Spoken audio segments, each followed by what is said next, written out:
Why? Why? I'm not. Why? I'm not. Why I'm not. Why I'm not. Why? I'm not. Why? I'm not. Welcome to Why I'm Not with Brant Pinvidic, the podcast that explores the latest trends, fads, beliefs, and addictions from all sides, and tries to remind you, before you judge it, try to understand it. After that, you're on your own. This week, Why I'm Not a Good Parent. And now, from AfterBuzz Studios, here's your host, Brant Pinvidic. I'm a father of three. Boy, girl, boy, age 16, 13, 11. And I consider myself a good dad. You know what? I actually consider myself a great dad. But I'm not sure I can say I'm a great parent. And there is a difference. I can tell you that my father, growing up, did not spend every single day, all day, trying to figure out how to make me happy. I kind of do that with my kids. My dad spent a lot of time teaching me important life lessons like self-reliance, or actually better stated, my dad allowed me to explore the world on my own and learn valuable lessons for myself. So I think that sometimes I learned those lessons the hard way, but I think that was good for me as a kid. And I can't say I'm able to do that for my kids. And to be honest, I can't say that most of the people that I know or my friends are doing that either. And I'm wondering if that's the right way to parent. While it feels good to be a super dad or a super mom, and you're always there for your kids, and you're there for their needs, and you bond with them, and blah, blah, blah, does that really prep them for the realities of life? Because life's not easy. How hard should I be pushing my kids in sports, in academics? And how hard should I be pushing my kids to figure out the realities of life to come? Don't know. So that's what we're going to get to today. I've got a lot of great guests that are going to be coming in to help me sort out these issues and shine some light on the parenting style that I have and the parenting style that I think our new generation has. I'm going to be bringing in author Maya Thiagarajan. She's the author of Beyond the Tiger Mom, an East-West parenting for the global age. She's going to talk about the benefits of pushing kids that Tiger Mom style and discussing what the differences are between Eastern and Western philosophies, and they're pretty big. I've got Christie Chu, a premier-level college admissions counselor at Ivywise. Now, this is a former assistant director of undergraduate admissions at both Yale and Georgetown University. So she knows what it takes to get to the highest level of these sort of universities and colleges. And I'm interested to get a perspective on what I'm doing. And my special guest in the studio today, I'm very excited. I go one-on-one with the one and only Todd Marinovich. This is a man who is the poster child for helicopter parenting. He was raised in a rigorous childhood of football training that led him to the USC record books, to the cover of Sports Illustrated, and to the NFL, with huge high hopes. But once he was there and out of his parents' grasps, unfortunately, it sort of lost a lot in the whirlwind of drugs and bad decisions. Now, his story is awe-inspiring and a little bit heartbreaking, and you do not want to miss it. So, let's get to it.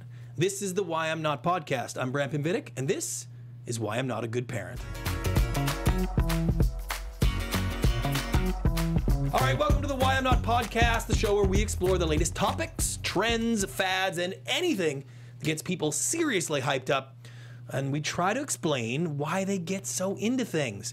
My motto, as always, is before I judge, I try to understand it. Now, I've learned the hard way many times that just because I don't understand something doesn't mean that I'm the smart one. Usually, it's I'm the dumbass, and I'm not the righteous one. And when I speak of the righteous one, I'm always talking about my co-host to the left, but I have a new co-host today. This is very exciting. It is very exciting. All right, so my co-host to the left, and I'm pretty excited about this guy.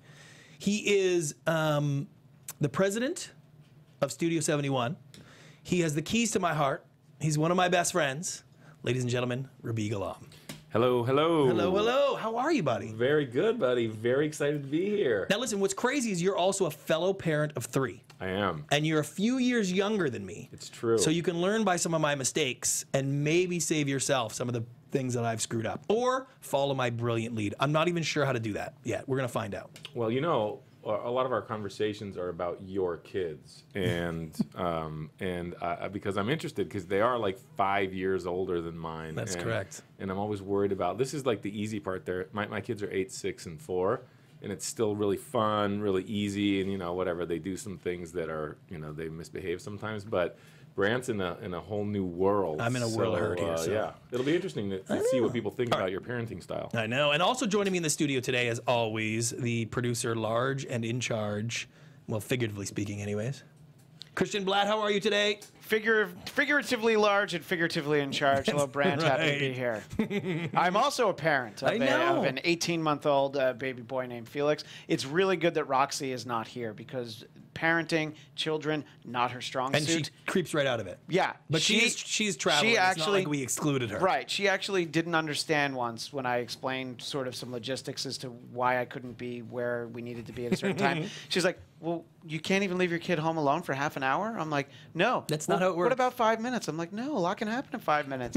And she still, I think, to this day doesn't get it. Yeah. But she pretends she does. Well, listen, and you're in a very early stage of parenting, Yes. so your advice is pretty well worthless at this point, which is No, totally fine. look, I'm here to soak it up. Yeah. He's talking about how you're ahead of the curve. You guys all know so much more than me. And, I'm happy to learn from the Jedi Masters. All right, well, Ruby, you do know me well, and you know I'm a very intense person, and I'm a super involved dad, right? Right. And I'd like to say, I'm kind, I'm giving, I encourage my kids, I do that unconditionally. I don't believe in participation trophies. I'm not that kind of, hippie type parent at all, right? That's right.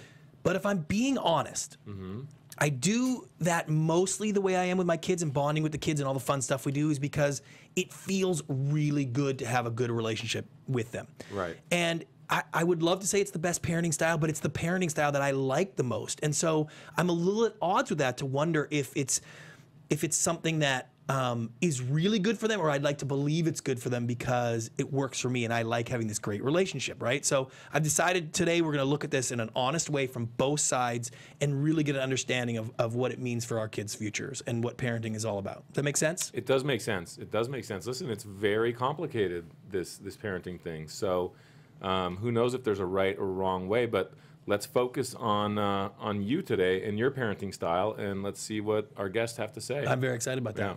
So would you like me to tell you a little story how we get here today? I would love that. Okay, so it's story time, ladies and gentlemen. I'm going to tell you how we came to this topic today. And it's kind of funny because I moved to the United States 13 years ago from Canada. Very excited. One of my biggest things was I love the sort of rah-rah win, pep rally, college sports stuff of the United States. So when I moved here, my son was 2 years old. And one of the things I always thought was like, oh man, now he can get a sports scholarship. He can do anything. They give sports scholarships in the United States for everything. Jump rope, basket weaving, doesn't matter, right? Because Americans love to win. So, my kid was not athletically gifted at all growing up. He had a giant head. He was premature. He grew fast. He was awkward. I had to tell people, no, he's not sort of slow. He's actually only 4 years old. But when about 9, he started to grow back into his body and come along. So we were water skiing up at our lake place, and this kid was 9 years old. My son was 9 years old, and he picked up water skiing so fast, and he was on slalom ski, and he was doing amazing. I have a video here you can see a little bit. I mean, amazing at 9 years old. Yeah. So I thought to myself, you know what? This could be the golden opportunity.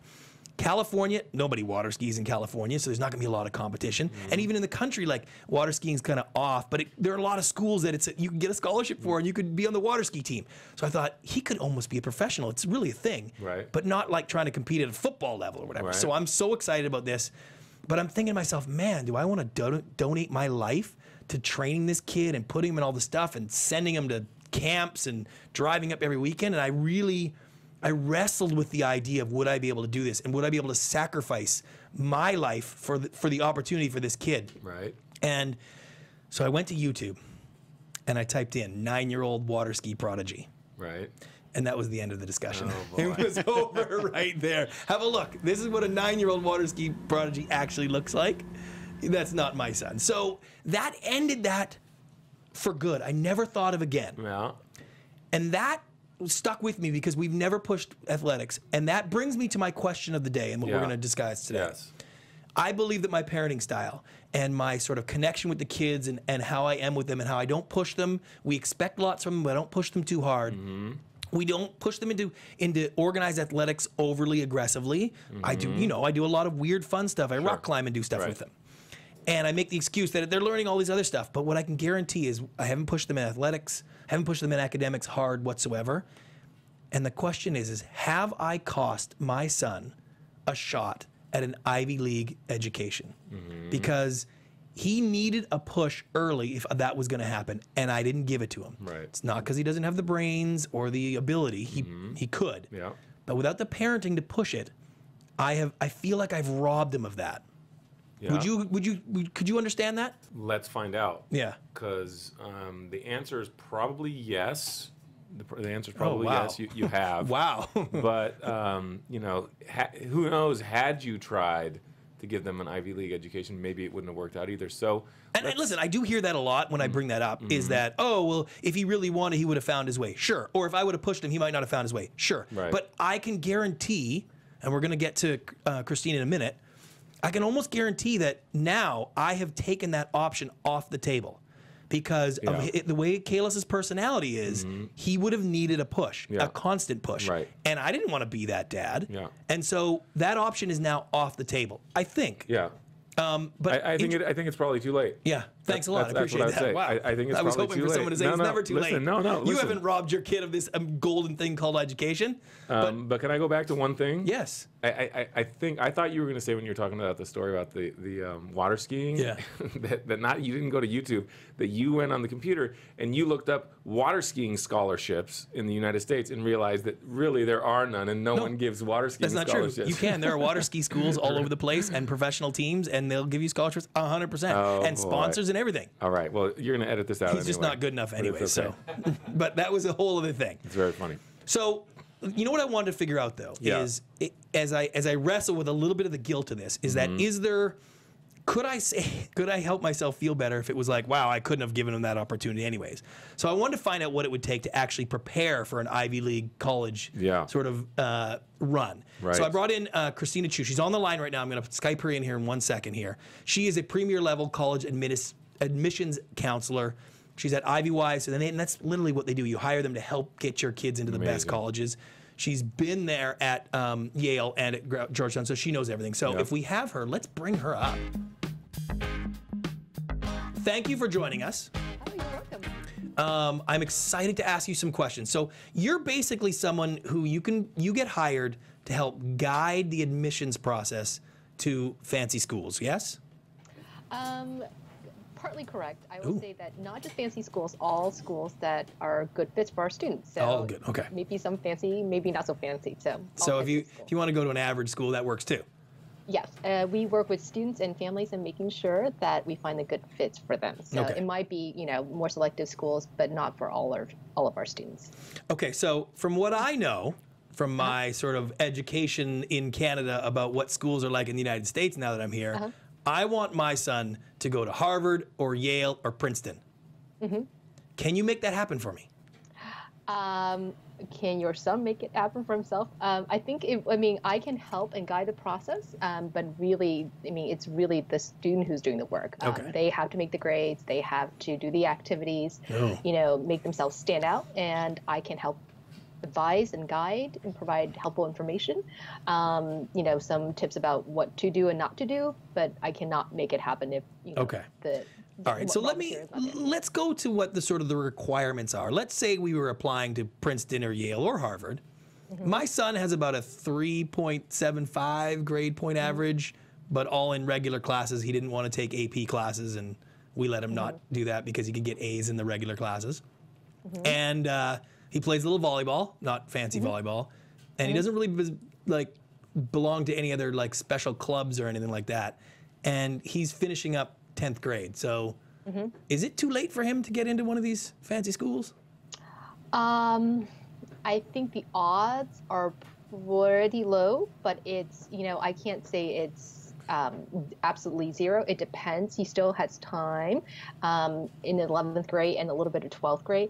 So for a student who probably is not taking the most rigorous courses available, doing fairly well in that load, mix of A's and B's, and they're involved, but, just kind of a team player rather than something totally distinguishing. I would say that it has to be something pretty extraordinary. So I can't say that students can accomplish something amazing, really, truly extraordinary in the next, 18 to 24 months.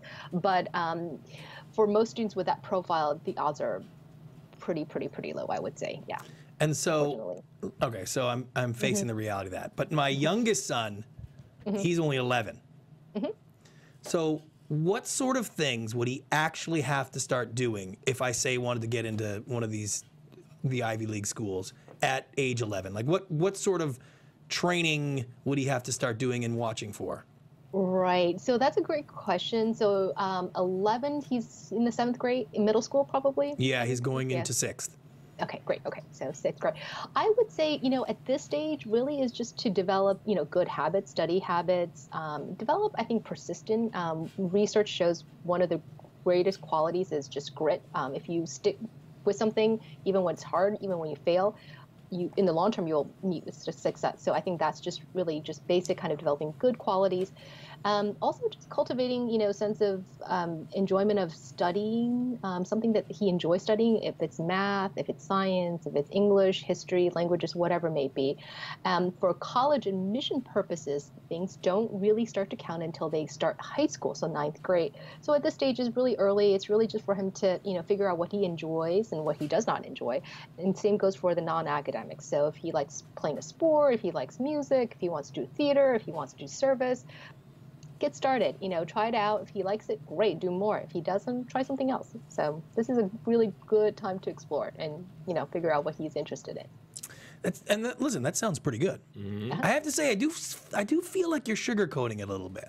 Because if I'm applying to Yale or Harvard, how hard is it to get in? Like, what are the odds if everybody, because my understanding is like everybody's got a 7.3 grade point average and they were the captain of the debate club and the captain of the Young Red Cross traveling circus. Like they've got all of these lists of things, and even those kids don't get in. Yeah. So, well, if you look up the statistics, it's probably less than 6% these days. They're about to announce, this year's incoming freshman class. So you'll see the fresh new statistics, but probably somewhere likely less than 10%, less than 6 or 7%. That's the overall admit rate. So this is like the 10th of 1,000 students who apply. Whoa, hold on a second. You're telling me it's only like 6% of all the students that apply? Right. Yeah. To that school?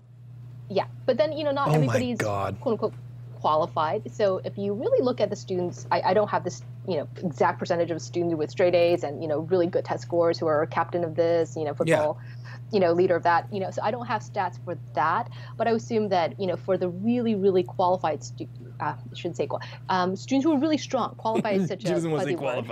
I get it. It's probably going to be a little bit higher, so it's not quite, the dire 6% that you hear about in the newspapers, etc. But it is very, very, very competitive. These schools are looking, they are looking for students who are a bit extraordinary. And that's why I advise students to, follow your passion, be an expert, be pointy. If it's juggling, join a circus and juggle. If it's academics, science, be the scientist, and win a science competition. So really to pursue what they love to do. But would you suggest that I try to make my kid extraordinary now that I've lost my 16-year-old? If I go to my 11-year-old, and should I try to make him extraordinary? Because what I'm hearing is, if I got him to be extraordinary and he got straight A's on the AP level courses and did all these extracurricular things and got recommendations and letters from fancy people, his acceptance rate at that school, at the Ivy League school, is probably still less than 20% chance. That's really what I'm looking at?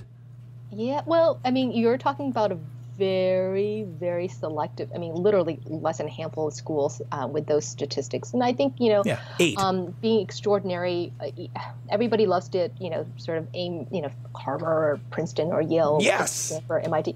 But I think there's so many great schools out there. And, success in life isn't determined by the fact that you went to Harvard. Sure, it might help a little bit. But, if you look at all the successful people out there, Oprah Winfrey and Steve Jobs and Warren Buffett, they didn't, go to Harvard, Yale, Princeton, MIT, and Stanford. I didn't go to any of those schools either.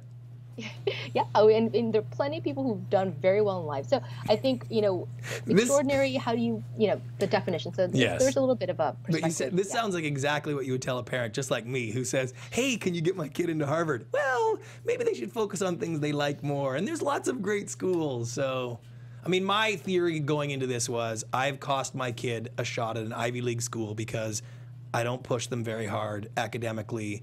I let them sort of enjoy life a little bit more, and they see that from me. And so whether my kid wants one or thinks that's a great opportunity, it's too late now because he doesn't have parents that are going to make it even plausible, let alone the odds that I'm facing. Well, I wouldn't say it's too late. You really do want to take a longer perspective. I mean, just for an example, I'm being very practical here, but some students, they're late bloomers or they come into their, whatever a little bit later, but they get into college and they realize like, you know what, I really love studying. I want to do more of this. And some students transfer and they are very successful in that process. Some students, even later, they realize, gosh, I want to go to medical school. And I didn't even do any pre-med requirements in college. So they do a post-bac, fulfill their pre-med requirements and go on to medical school. So there's graduate school and there's plenty of stuff to do if they want to do more studying or pursue this or pursue that. So in the longer term perspective, I would say, it's not game over. I think he's plenty of opportunities. College in part is to get those foundational skills, get that experience, but also figure out what he enjoys studying, and if he wants to do more, there'll be a lot of opportunities to pursue those. Oh, well, I appreciate, Christine, you joining us. That's given me some interesting perspective. I love that you say that it's not too late. I'm going to have you meet my son, and then you can tell me if it's too late, which would be kind of funny. But you and I have a lot to talk about coming up, so I appreciate you being here on the podcast. That's great. Okay. Thank you very much. Listen, 3.75, first of all, is impressive in my book, right? And listen, you know what? He will end up with a 4.0 by the end of the year. He's smart. Right. He just doesn't have to try all that hard. Right. And we're not pushing him toward it. Right. And by the way, it's the same thing with sports. It's not just academic. He's an exceptional volleyball player. And the club team has begged him to come play. Yeah. And we didn't say no as parents, but I certainly didn't say, oh, this is going to be amazing. I sort of said things like, ooh, well, do you know how much they practice, Kalis? And like, ooh, like, there's a lot of traveling. Like, is that going to be every weekend? Like, okay, if you really want to do that. Right. And guess what? Surprise, surprise. He's like, I have to practice every night. I don't know if I want to do that. Okay, we understand. And I'm like, yes, victory. Right. Because my world is like, what the hell is club volleyball going to lead to? He's not going to play professional volleyball somewhere in Spain. That's just not going to happen. Because he's not going to be 6'9". Well, the one thing she did say was the perseverance, the grit. And going to a practice every single day when you're that age is a real pain in the ass. Yes. So, yes, of course. This is my point. This would be good for him. No, yeah, exactly. It would be good for him. So maybe you should talk to him about it because he's doing something that he doesn't necessarily want to do. And she kind of noted that as being the single thing that's super important outside of going to an Ivy League school. Okay, so here's the problem, though. Yeah. If I'm looking at this honestly. I don't want my kid practicing every day after school. I don't want him going places every weekend. I like to do stuff with him every weekend and after school, and we have a great relationship. And I want to go rock climbing, and I want to go water skiing, and we want to go scuba diving, and we do all this. We surf together, but so it's like there's a lot of me, and I also don't want to be driving him around all over the place. And I don't even want my wife doing all that stuff because then it affects our relationship. And I see people that drive their kids around every day and practice, and they're driving down to Anaheim for the tournaments, and it's like. There's a lot of selfishness in the way I parent. It comes across not like that because I look like Super Dad with all the cool stuff I do with my kids. But the truth is like, I didn't want him to play club volleyball because I didn't want to be involved in that. Right. It's just too much work for me. Right. And he didn't want it enough, and so I didn't see the outside gain of it. So am I robbing him of this team focus, like have a paper route and through the snow crap? Yes. First thing I would say is that you're very self-aware. So I'm going to give you that compliment that you know that you're doing that. I think that you there's a couple things to think about. One is I think that you need to support him and say, hey, if you want to do it, your mom and I are behind it 100%. And then of course I said that. Okay. Then the other thing that's different here is if he was your only child, would it be a different scenario, right? Because you've got 3 children, you can't have one of them going to volleyball every single night, and the other one decides that they want to do something every single night. And right, I actually think it'd be worse. I got to be honest. I think it's worse because he's gonna go do something else, and it's like then I have my other kids to play with. You know what I mean? So it's like if he was my only one, I wouldn't want to share him with anyone. That's my theory. Well, I don't know. I got 3 brats. What I'm saying is, I think helicopter parenting is a lot easier if you have one kid. Like, I agree. And I think that I wonder what the statistics are, if there are, because there's probably not, but people that are helicopter parents are probably have less kids. The more kids you have, how much helicoptering can you do? Well, listen, I see a lot of parents doing a lot of it. Yeah. But it's not always bad. In fact, there's been a lot of books written about the idea of this helicopter pairing, and they call it tiger moms, which is really comes from the Asian education philosophy. And that's why you see sort of the Asians in this country doing exceptionally well, particularly when it comes to education, because culturally, they basically sacrifice everything. Yeah. And it's the stereotypical view of the young Asian kid practicing piano or violin every day for hours and hours, and turns out they're virtuosos by the time they graduate 4 years early. And there's been a lot of books written about this parenting style and how in the East it is well renowned as something to be proud of how hard you pushed your kids in their kind of achievement. And it's hard to argue that it's not working for a lot of that. Now, you can always say, oh, but does it create happy kids and whatever. Right. But my next guest is definitely a proponent of that style of parenting. So I want to get her on the phone. I can't believe she's joining us from Singapore. Is that correct, Christian? That is correct. Wow, yes, it's like 3:30 in the morning and she's willing to, but that's the thing. She's probably working right now. She's probably training her kids to do other things right now. So let's see if we can get Maya Thiagarajan on, the author of Beyond Tiger Moms, East-West Parenting for the Global Age. And then after this, our guest has just arrived. Todd Marinovich is here. No way. And I'm very excited. But let's get Maya on here, and let's see if we can get her to explain tiger momming.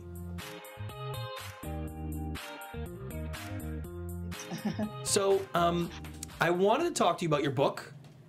I think it's sort of a fascinating world. I'm struggling with my teenagers to figure out how aggressively to start pushing them towards academic greatness or even athletic greatness. And I think there's a real disconnect between the Eastern and the Western style of parenting, particularly in this new generation. And I wanted to get your take on that. Sure. And I think actually, parenting is such a cultural act that it is very deeply influenced by our cultures. And you're right, I was very, very surprised when I moved to Singapore at how differently parents approached education and parenting here compared to when I was in the US. But one thing I've learned from traveling between countries and teaching and parenting in different parts of the world is that there isn't really one way of parenting that's right. But it is very much something that's aligned with the person's culture and values and what the world around you is telling you to do. So I don't know if there is I don't think there is a prescription or a right answer actually for parenting. It's an excellent diplomatic answer. But the fact is that the Asian community values education at a wildly high level. And they seem to be doing pretty well educationally right now. They do very, very well. I think it's a very disciplined culture, right? If you look at the Confucian work ethic and the roots of Confucianism, it's almost seen as a moral imperative to study and to improve yourself. And so definitely there's a very, very strong, deeply rooted value for education. And what's interesting to me in Singapore is that goes all the way up and down the class ladder. So even your kind of lower socioeconomic strata in Singapore does quite well educationally. So there's a lot of, there's a much narrower range of scores and educational attainments compared to the US, where you have huge disparities. But there's a sacrifice for that in the parenting style, in the sort of relationship with the kids, the time you spend with the kids, the way they feel about you as parents, the role you play is much different when you're a quote-unquote tiger mom in that sense. Right. I mean, one of the things that's interesting to me here in Singapore is, they use the word kiasu, which is a Singaporean word, which is kind of like a tiger mom, but it also comes with a certain fear or anxiety in it. So the word has these connotations of anxiety that I don't think tiger mom necessarily does, because it is a culture that they are very competitive and they want their kids to do well, but a lot of that pushing also stems from anxiety, I think, about the competition out there, about the way the world is moving. So I've been sort of trying to figure out if my parenting style sort of is depriving my kids of certain opportunities. Right. And we were talking about how I don't think my kid's going to get into an Ivy League school because I don't push them hard academically. He's certainly not going to play professional sports. I never even pushed him towards that. So I'm wondering, like, do the other cultures feel that they're leaving things on the table by pushing their kids so hard? Are they leaving these relationship elements on the table that we in Western society seem to value more, particularly in this generation? Right. It's interesting because when I talked to parents in the U.S., when I lived in the U.S., there'd often be a lot of guilt if parents did push kids very hard because they would feel bad about it. They'd feel as though they were somehow, imposing their will on their children. Whereas here in Asia, I feel like it's almost the opposite. When I talk to parents, they would feel bad if they didn't push their kids because they'd feel as though they were abdicating some sort of responsibility to make sure that their kids worked as hard as possible and did as well as possible. And I think the relationship between parent and child is still quite close in Singapore. It's just very different from the way it is in the U.S. And one of the things that many of the parents I interviewed did tell me is that they are trying to be, that this generation of parents is trying harder to be more affectionate, more open with their kids and have communication patterns that are maybe a little bit more westernized in some ways. So yes. And then they'll start to do worse in school. Yeah. Well, but I think it's a great question. How much do you push a kid? And for some kids, that pushing can be construed as in Singapore, because all kids are pushed. Kids don't mind being pushed as much because that's just how things are. Whereas in the U.S., I think given how individualistic and independent kids are, they might feel as though they might rebel against it. They might feel as though their parents are imposing this outside force on them that they aren't comfortable with. So it's very cultural how a child responds to that, I think. Yeah, I agree. Hi, my name is Rabi. I'm the co-host for today.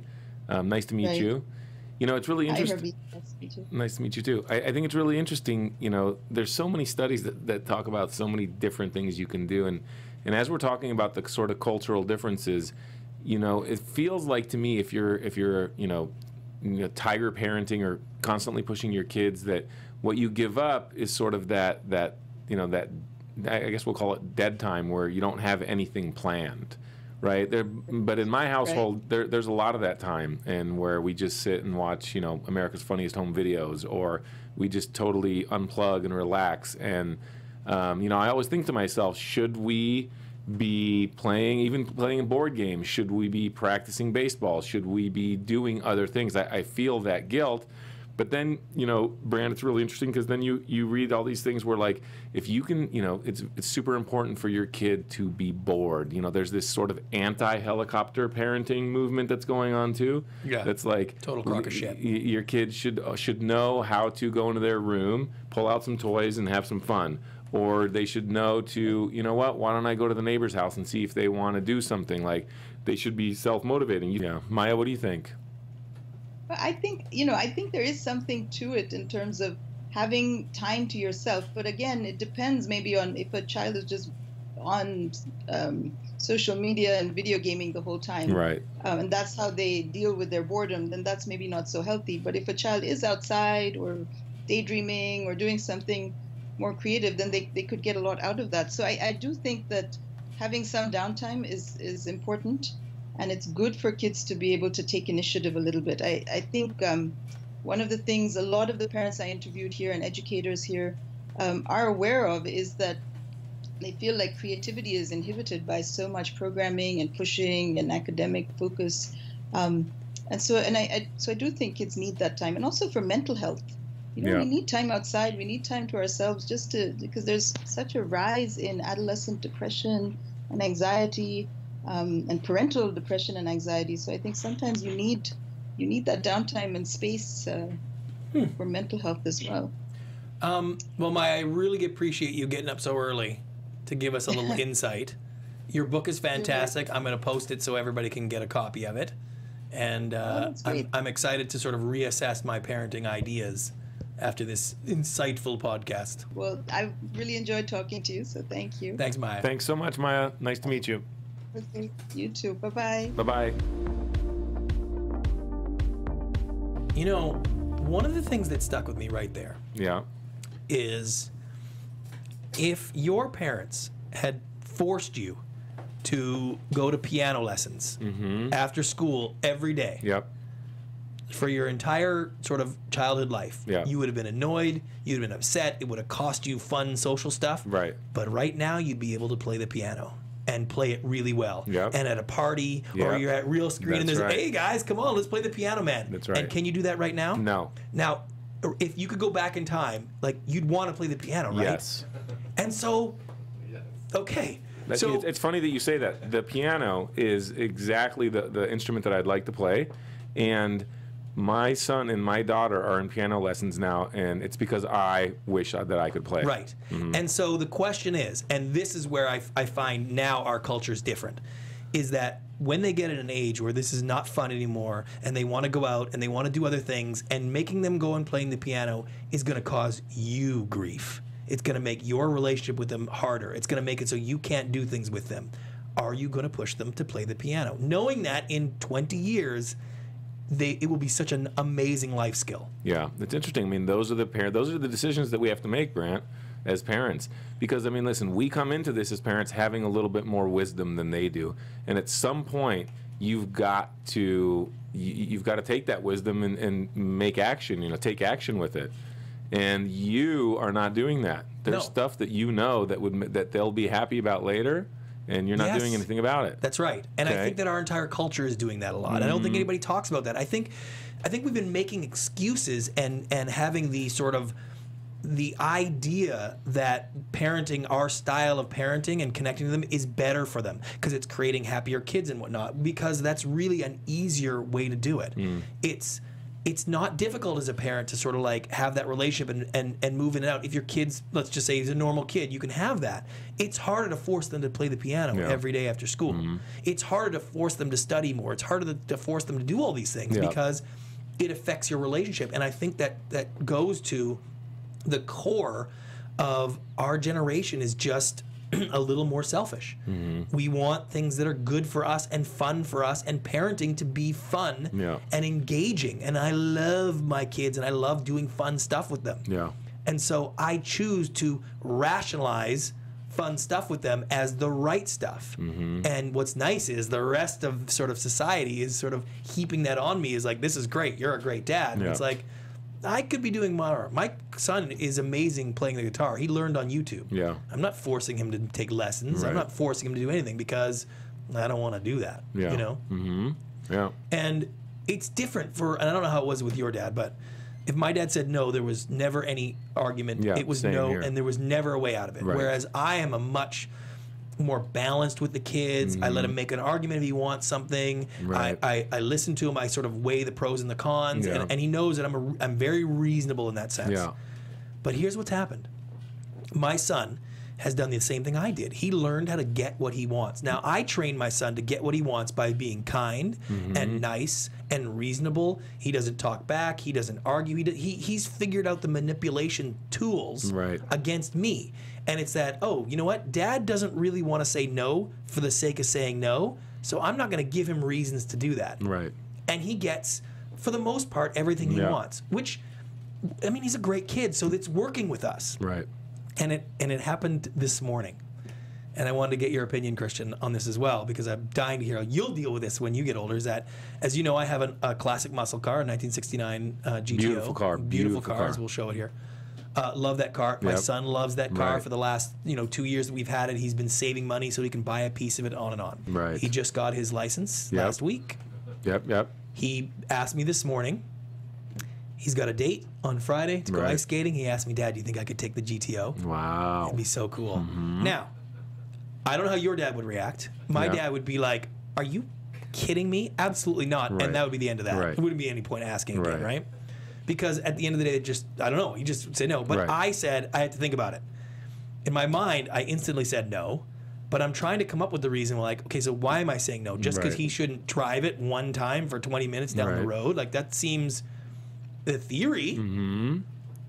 But how cool would it be to have my 16-year-old son drive that convertible with this girl he's taking on a date, right? Like, so that's where I'm at now. Yeah. What should I do? Interesting. No, I say why not? If he's a good kid, right? Yes. Right? Listen, your dad didn't do it all right, and neither did mine. My dad would have said no, and I wouldn't have asked any more questions. And my relationship with my dad, I don't, remember a whole lot of warm and fuzzies, and Right. and so I don't think that that's the answer either. Yeah, but look where you are today. Look at our lives. Please. Look Listen. at our lives, right? Like, you're a well-balanced person. You learned a lot of hardships along the way that made you who you are and Sure. stronger. The question is, are you going to position your kids in the same way that you were positioned?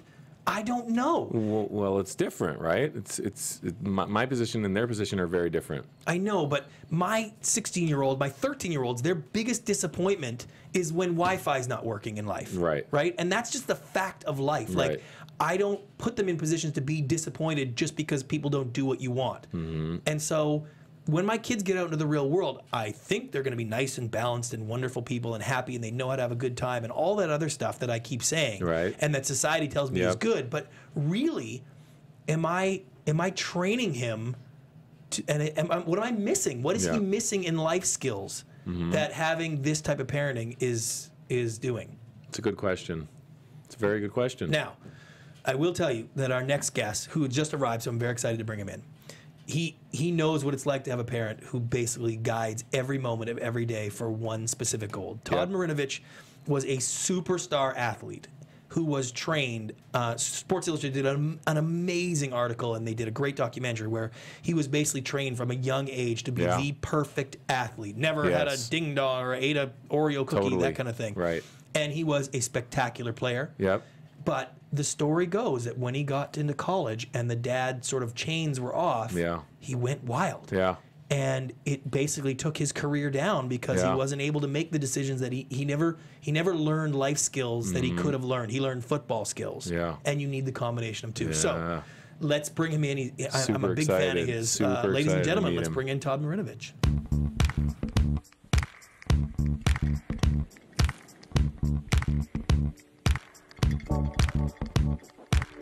All right, Todd, welcome to the studio. Thank you for joining us. Thanks for having me, Brant. I have to say, a little closer to the mic. Yes.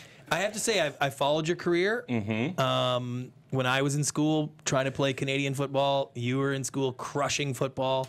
It was really exciting. So I'm really appreciative that you came down to talk to me. It's a pleasure. So one of the things that you're known for is the crazy sort of parenting regime that you went through. That was basically like how to craft a superstar athlete.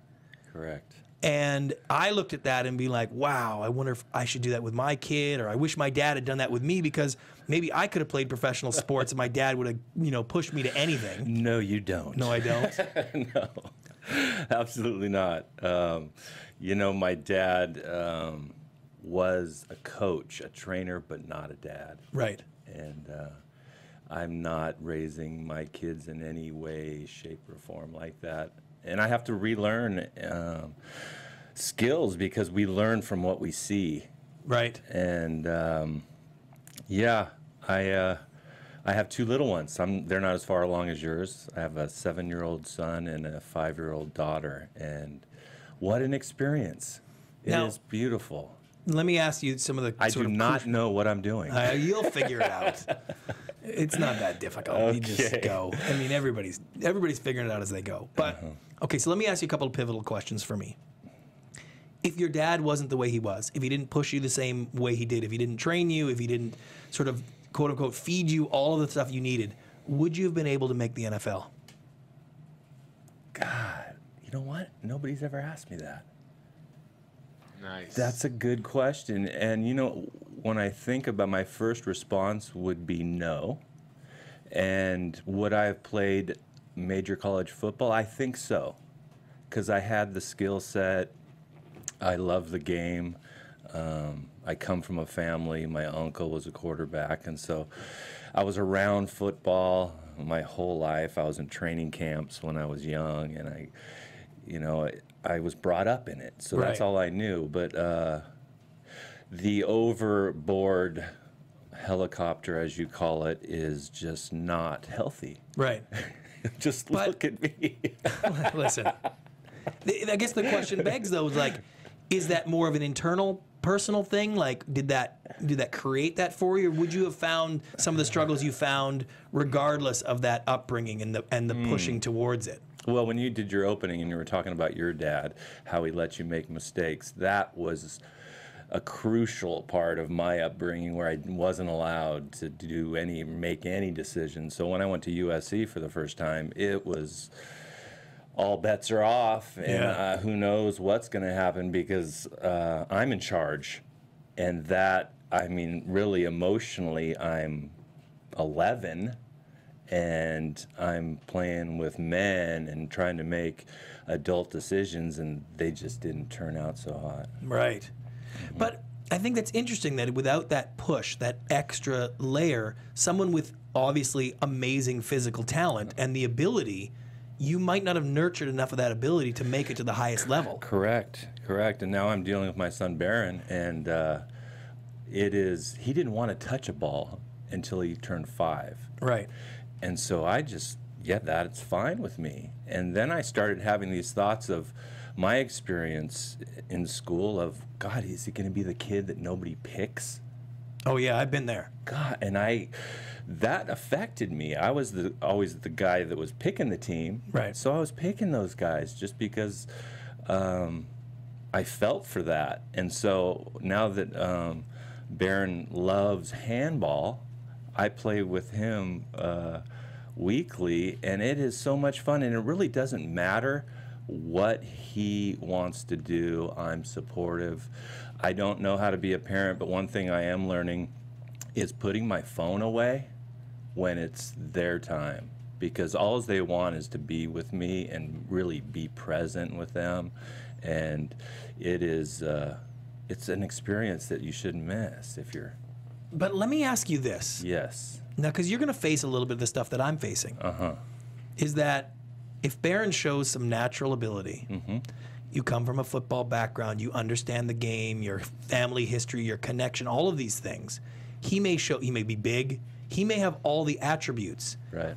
But because of your background and what you've been through and what you're planning to do with him in the parenting style, you won't be pushing him. No. You're almost guaranteeing that he doesn't have a shot at the NFL. That he's not going to get the same shot you had. Correct. And I am so happy about that. Right? I wouldn't wish that on anybody. Well, listen, Tom Brady makes it look pretty good. There's lots of NFL guys that make it look like a great life. Right.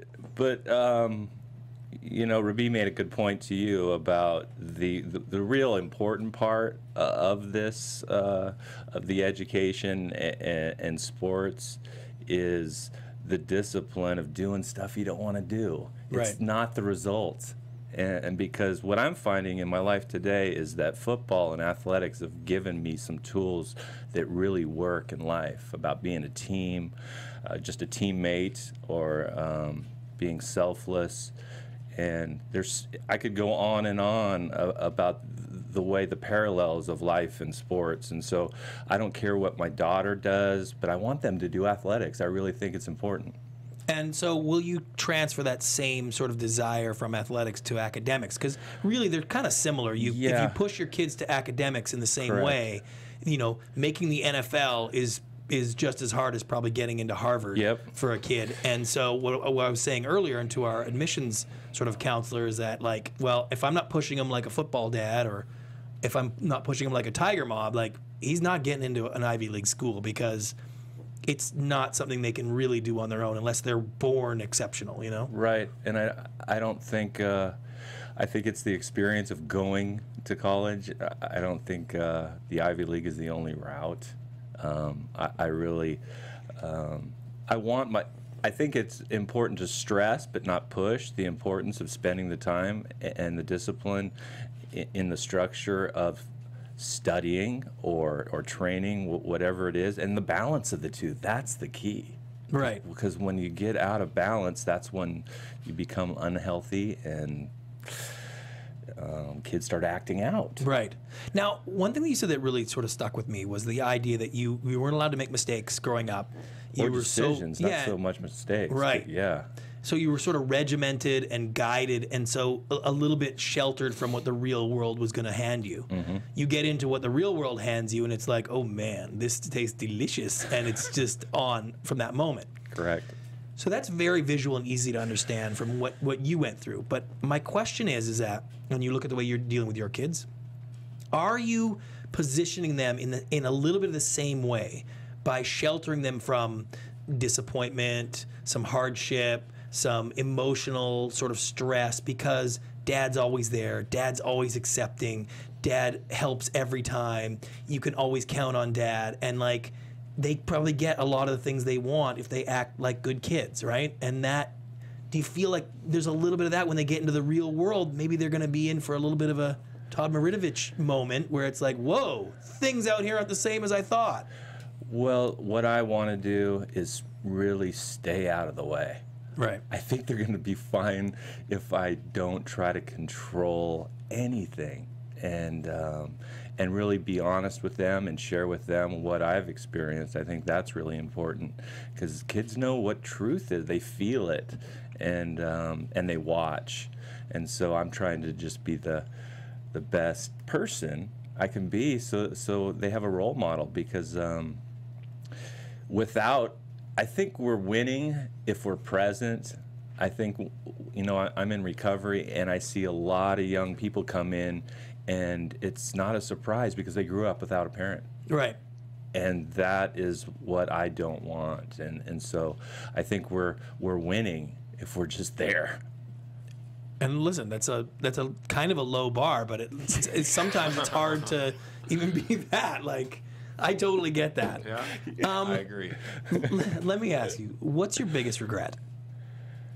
My biggest regret, that's an easy one, is not getting into recovery sooner. Right.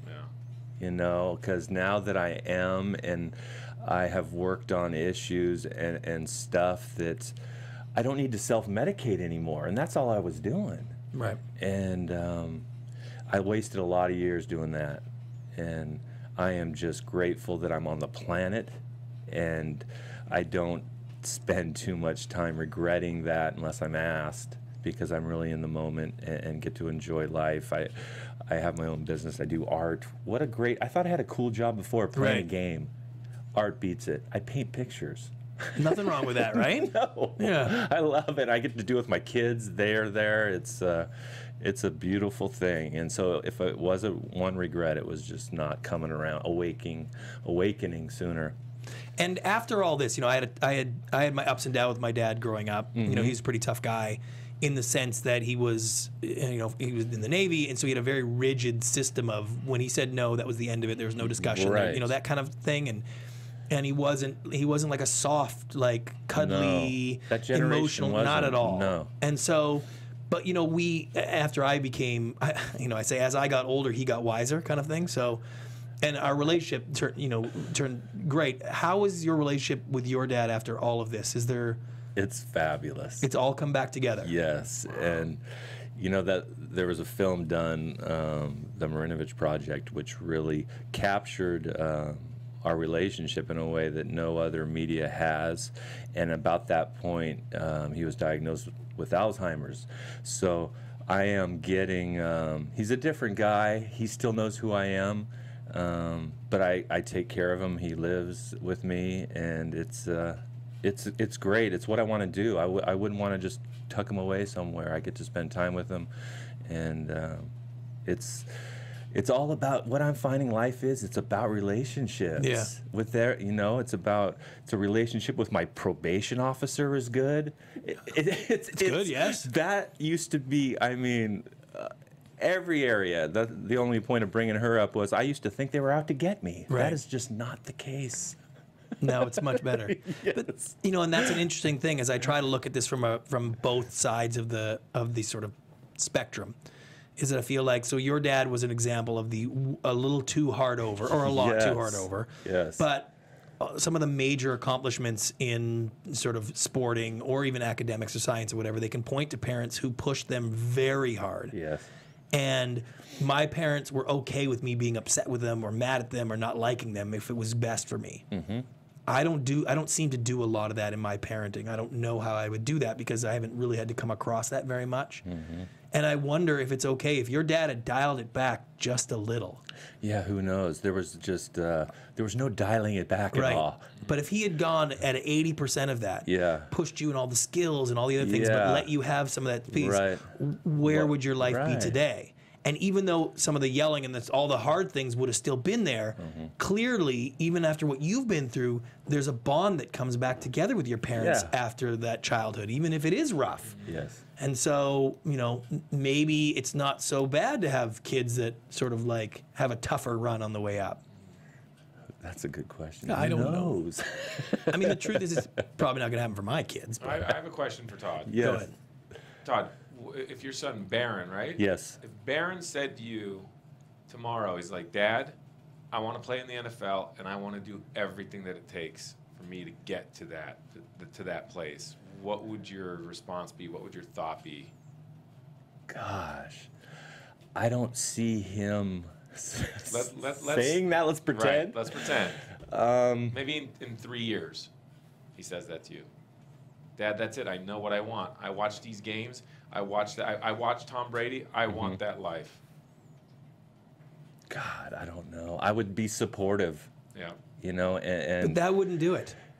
Being supportive would not get him there. You know that, right? But you know what I would think? I think because I don't want to come off like I'm an expert, but however, I do know some shortcuts in that area. So I think maybe I could direct him in a way that who knows? You never know. And all we really want to do is give our kids the best chance. Right.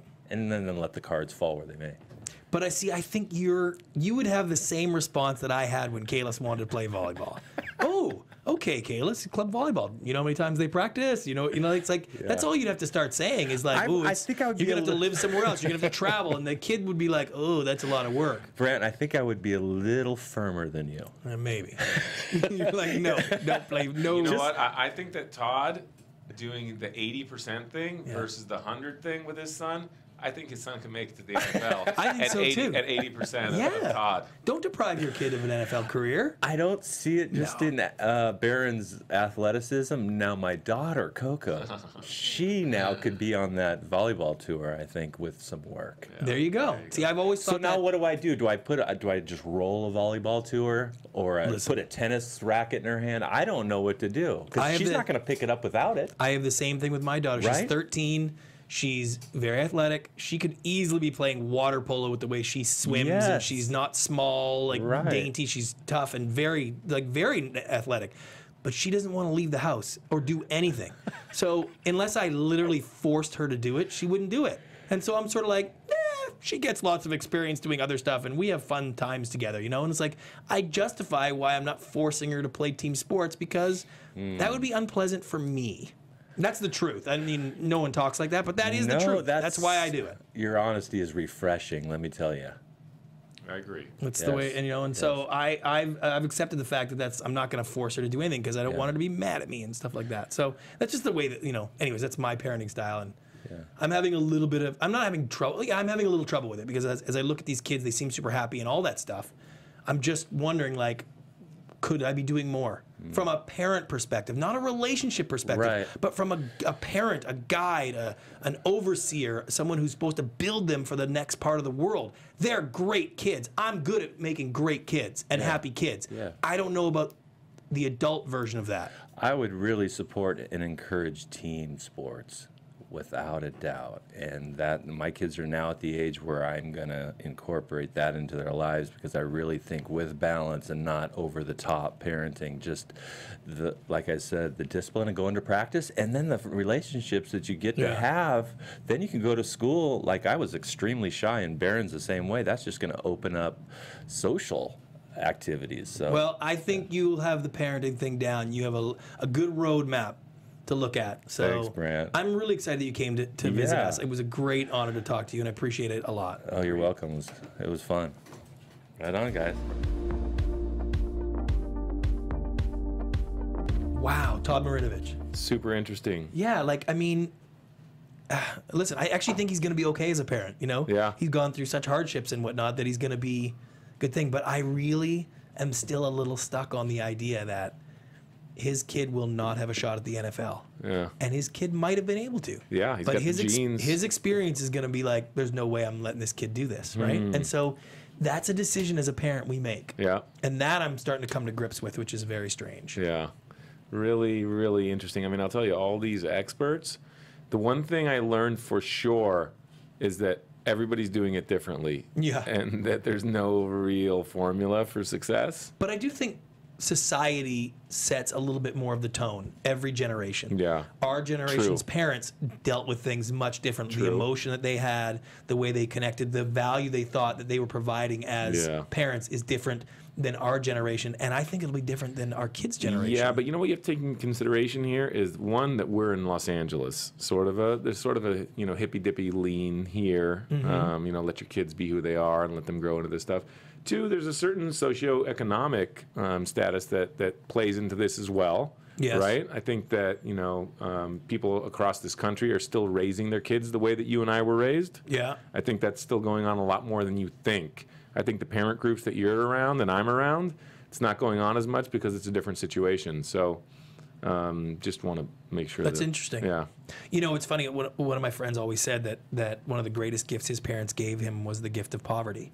And I will say that Yeah. my parents gave me the gift of poverty. Yeah. We weren't poor growing up. Right. But my parents made us feel like we were. Right. And they certainly made us feel as kids as we were, because Yeah. it certainly wasn't ours, anything they had. And I can't give my kids that gift, Interesting, right? because not only can I not give that gift just because of the sort of our lifestyle, Yeah. but I can't give them that gift emotionally because Right. I'm not prepared to have them suffer for course. learning that lesson. Yeah. Whereas my parents were quite happy to have us suffer learning the value of $1 and learning how you don't get something unless you figure out a way to earn it. Right.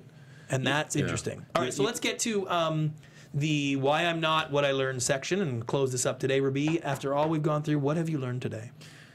I have learned that for sure, the one thing that I've learned clearly is that I need to help my kids learn to be more persistent. That was a jewel that I knew already, but when Christine mentioned that, it was sort of it crystallized for me. And whoever you are, wherever you are in the country, whatever your socioeconomic status is, I think that lesson is important for all parents. Excellent. Yeah. All right, so here's why I'm not a good parent, what I learned today. The truth is, I'm a selfish parent. And you have to pick your battles. And I choose the battles that are the easiest for me, that I enjoy the most. And I justify that with believing and rationalizing that it's the best for my kids. And society is helping me with that. And the truth is, I don't know 100%, but you can only do so much. And don't get me wrong, there are tremendous benefits to having that kind of relationship with the kids, the way Yeah. they're growing up, the way my kids behave and stuff. That's going Right. to be amazing. They're great kids. They are great kids, and I'm really proud of what I do with them. Yeah. They've developed certain skills and social understandings. That's all great. Yep. But there is a cost to that, and I kind of have to accept that there are some things that I've made a decision on, and that's sort of the way it is. There'll be things that they're great at in life, and there'll be things that they're less sort of equipped than others, and that's fine. At the end of the day, my parents and their parents, they grew up with sacrifice mixed with suffering, and that's how you got to reap the rewards of life later. Now, we live in an instant gratification society, Yeah. and this self-gratification is so big. Now, you and I, we worked, and we earned our way to feel gratification first and instant gratification. The millennials, Yeah. they feel like they are owed it. They feel like that's what they belong to it. They deserve it. Our kids' generations, my kids' generations, they won't feel entitled to it because it just is the way they are. Happiness, self-worth is just normal. It's like Yeah. air for them. Right. Maybe that's good. Maybe that's bad. It's tough to say. But I think if everybody looks at their parenting style a little bit more honestly, Like you're saying, like you gotta focus on them being persistent, and don't justify your need to be happy with your kids and enjoy what they're doing as always being the right parenting thing. I think maybe that's better. Yeah, and you have to impart some of your wisdom, Brant. You have to. I do. I get it, and I will. You know. You do. They're You nice. do. They're great. They're well balanced, and I'm happy with that. So I'm gonna try a little. I'm gonna try a little harder, but that's sort of where I'm at. We could talk about this forever. I know, but amazing. that's it. You right. know what I will close with? Yeah. My kids are not going to be the next Steve Jobs, because it requires some real intense, sort of awful drive to do that. And I think the world needs more Steve Jobs. So if you're the type of parent that pushes your kid relentlessly, I kind of thank you for that, because I can't be that. I don't know. All right, this is the Why I'm Not podcast. This was Why I'm Not a Good Parent. Rabi, Thank you for having you want me. anybody to join you? Or? Thank you for having me. I'm good. I love that about you. I'm good. Well, I like to be found. What about you, Christian? You got social media? Oh, for you us? can find me at Christian DMZ. I can always be Christian found. Yes. DMZ. I'm at whyimnot.com and all formats of at Brant Pinvidic, so please join us. Until next time. You've been listening to the Why I'm Not podcast with your host, Brant Pinvidic. For more on this episode, upcoming episodes, or more from our podcast guests, visit whyimnot.com and subscribe for exclusive content, giveaways, and all the latest happenings. And for even more content, visit AfterBuzzTV.com. I shut them down.